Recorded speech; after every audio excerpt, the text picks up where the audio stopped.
My name is Venka Veerapan. I'm a movement disorders neurologist by training, and my specialty focus is primarily on Parkinson's disease and tremor syndromes. So Parkinson's disease is a neurodegenerative disease that primarily affects the dopaminergic neurons in the brain, which cause a variety of different symptoms, which often include tremor, changes in posture, rigidity, or what we think of as muscle stiffness, slowness of movement, and also walking and balance issues. I think early recognition is very important, as well as early diagnosis, as well as implementation of treatment, because that can improve quality of life dramatically and provide improved quality of life for a much longer sustained period of time. Is Parkinson's disease the same for everyone? And I would say it's very, very different for each individual person, as one might experience certain symptoms that another patient who maybe is the same age and same gender will not experience those same symptoms. So it's very unique. So the treatment plan has to be really personalized for that individual patient. So the mainstays of treatment for Parkinson's disease revolve around replacing dopamine. So that often means oral medications. And there's different classes of medications that modulate dopamine or replace dopamine.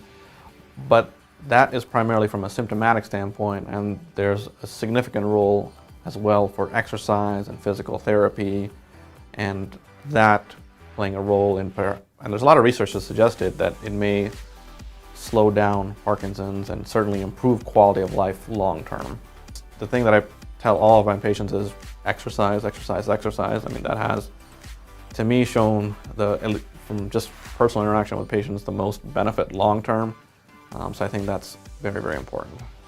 The other additional thing that I'd like to add from the exercise aspect of it is there's a lot of research to back up what we say in clinic.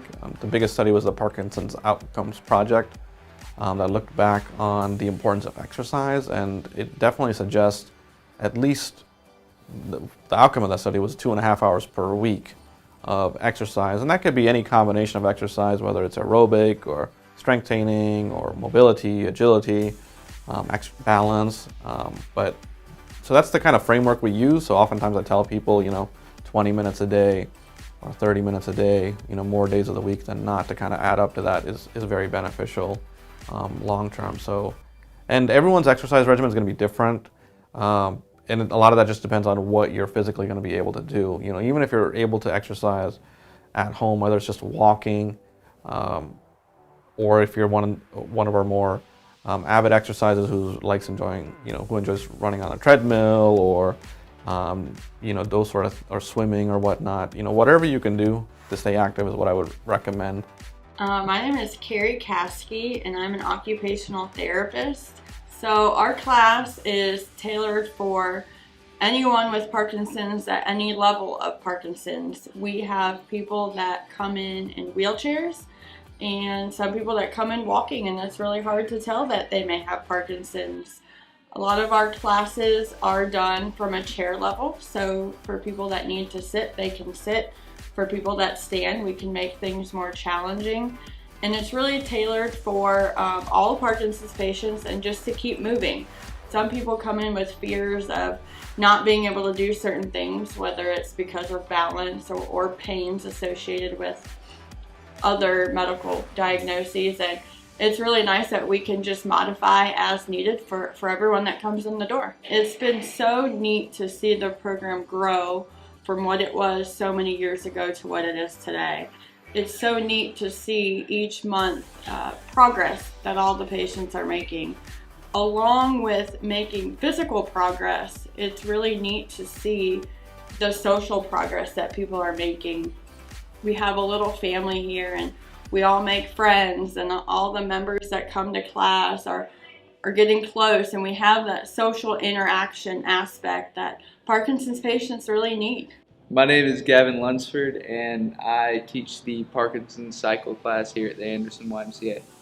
Some of the challenges that we have here include stiff joints with a lot of our clients that work out here, and our goal, at least with this class, is to keep them moving. And we have a gentleman in a wheelchair who is able to walk to and from his wheelchair now that he definitely wasn't able to do before. Even the small things as far as getting onto the bikes. When we first started this class, I had to help every single person in here get onto and off of the bikes, and now they can all pretty much do it on their own, and that's just in a short 6-week span. Yeah, definitely it is a terrible thing to have to deal with, but if you keep moving, you can limit the symptoms as much as possible. If you keep exercising, it's really great for, being able to avoid the terrible, terrible symptoms that come from it. Hi, my name's Drew Lowe. I'm a student of physical therapy. I've been a licensed Zumba instructor since 2014. Zumba is great for the Parkinson's population because there's rhythm, there's movement, and all of that stuff is very beneficial for people diagnosed with Parkinson's disease. There's research showing rhythm, even metronomes, music, help them walk because a lot of times they have trouble walking. And I've seen music help many Parkinson's patients be able to walk without tripping on themselves or getting that freezing gait. So I think it's very beneficial for them. The Y is a great place for the cycling or spinning, they call it, and then they have the exercise classes are designed for people with movement disorders, or they're recovering from stroke, or whatever, and they try to tailor them to the needs of the people in the class. They have different levels, of course, of intensity of the disease, so they work real well with them, and they have trained physical therapists in there, as well as the wonderful trainers that they have here at the Y. I'm faithful to come when they have the exercise class. I have to make myself sometimes because I don't want to do it. But the last time I saw my doctor, he told me that the medicine he has me on, my attitude, and my exercise is what's keeping me going so good. And I would recommend the exercise to anybody that has Parkinson's.